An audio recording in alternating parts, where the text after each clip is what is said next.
dagat para manghuli kami ng isda sa pamamagitan ng pagkulong or kalapiran.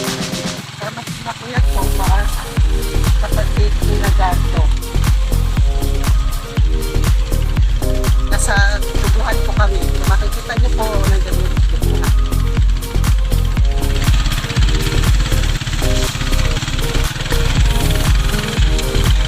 Medyo mahirap na po talaga yung gagawin. Ano dahil? Kasi may atin yung gagawin. At dito, semento.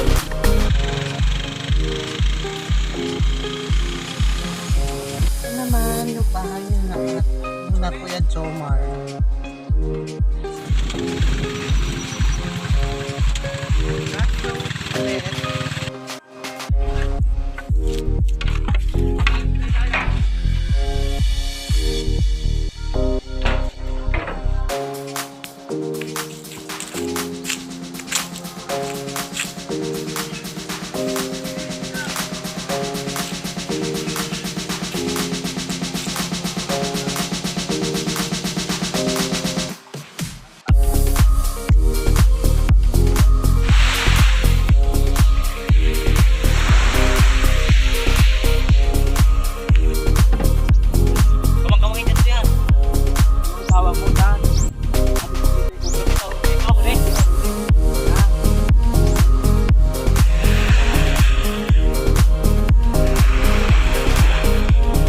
Ang ganda po ng bagong bangka ngayon ni Kuya Norman, no? Bagong-bago, oo. So first time ito Kuya Norman? First time po siyang tawag dito? Ilalaot. Ayan, so first time po siya ilalaot daw. Ayan, sabi ninyo, sabi pa ba? So,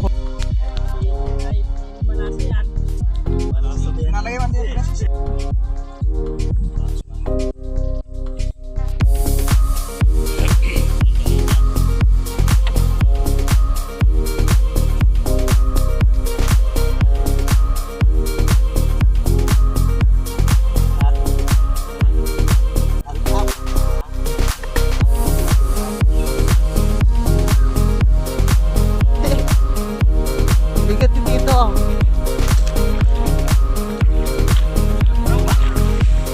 Oh, wala na, pangin na yan.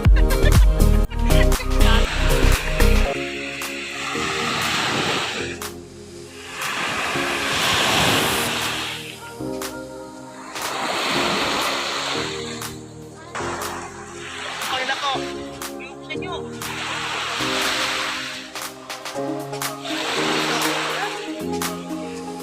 Buksan nyo.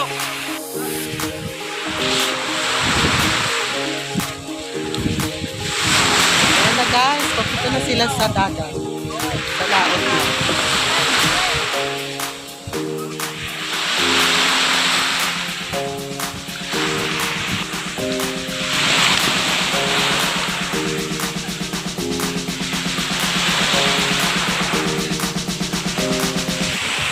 Ang ako naman ay nagbibit-bit ng balde para lagayin ng isda na huli mamaya. Pakit lang muna.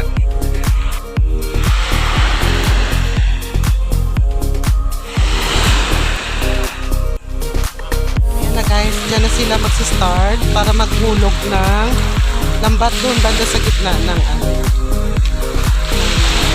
Dalampasigan or dagat po tayo. Let's go.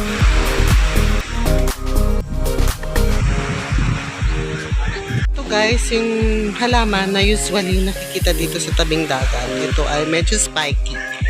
There.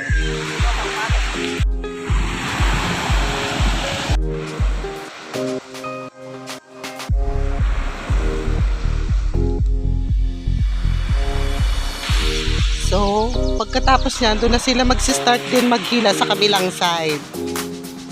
There. Ayan. Pwede na po mag-umpisa sa paghihila ng bawat tulo na tali. Sa kabilang side naman po, nag-umpisa na din sila maghila doon ng tali. Kaya siya tinawag na talapirao, kaya tulungan sa paghila-hila. I don't know kung taga shout out dyan sa mga taga Mindoro na hindi ko masyado kilala kung paano yung way of fishing dito sa lugar dito sa Mindoro. Actually sa Oriental Mindoro ito. Ay sila both side na naghihila. Kita ko po sa inyo.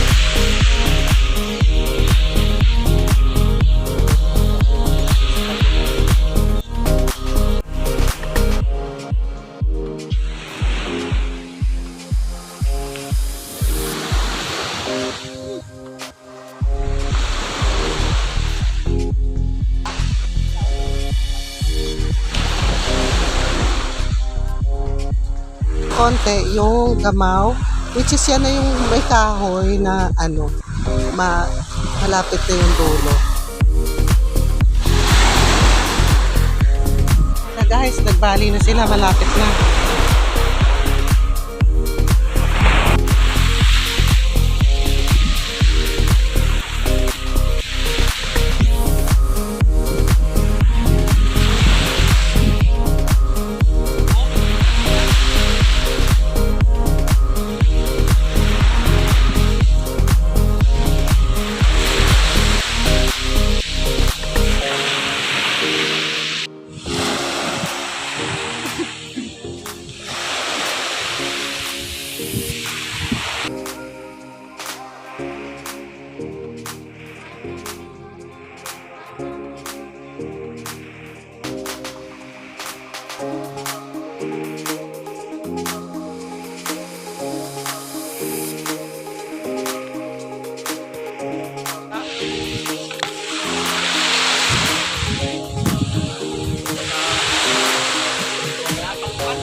Guys, ay bunga ng aruma dito sa tabing dagat. Usually, ito yung puno na makikita mo dito sa tabing dagat at may bunga din siya.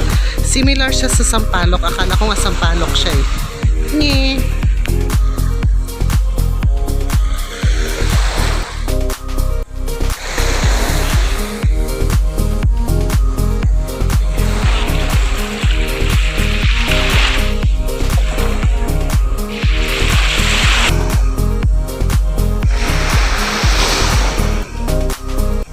Video ako dito habang naglalakad-lakad ako. May nakita akong bato, napakagaan siya. So sabi ng kuya ko, nabuulan daw ito na buhangin.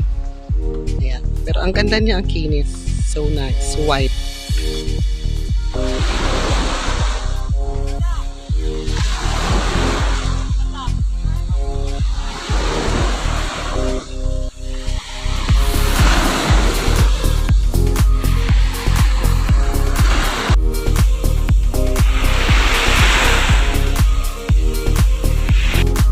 Guys, pangalawang hulog na nila to. So, malalaman natin later kung gaano kadami ulit yung mahuhulog nila.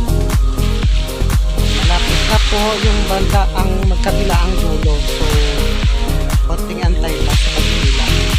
Fortunes na natuyo na pagdating ng kunwari napunta sila dito sa tabing dagat. So, natutuyo na sila.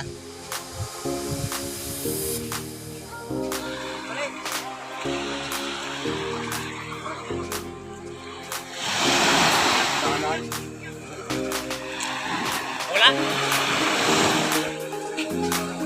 Yan?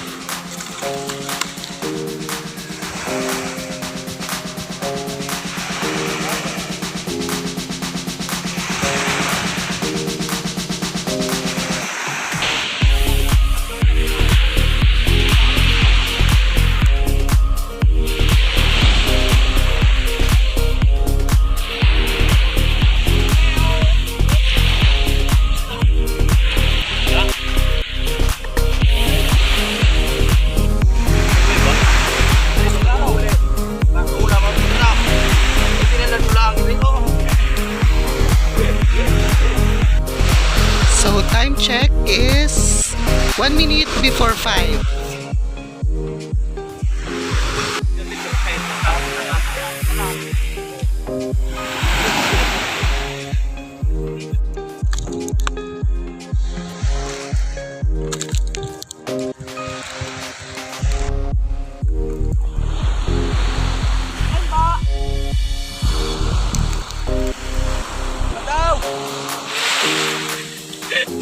Malakas ka sa mga. Sumasagot daw. Inaabot sa dito raw. Guys, kapag kalimitan, makikita mo to sa dagat yung mga ganitong ginagawa kasi ito ay ginagamit nila bilang bilaran ng mga isda, ng tuyo, mga ganon. Kaya madalas mo ito makikita na may mga ganito sa tabing dagat. Hello, doggy!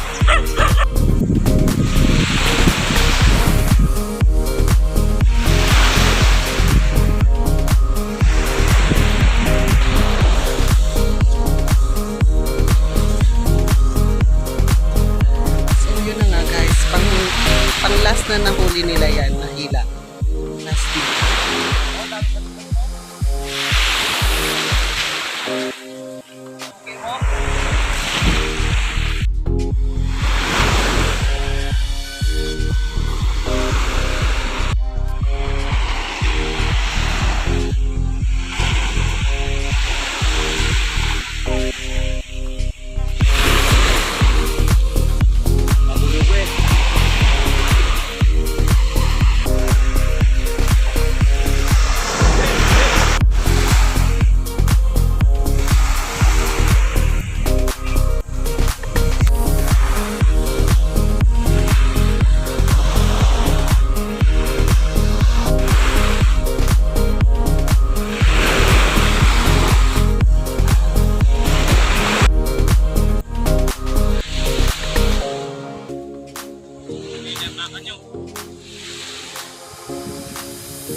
That's it for today, guys.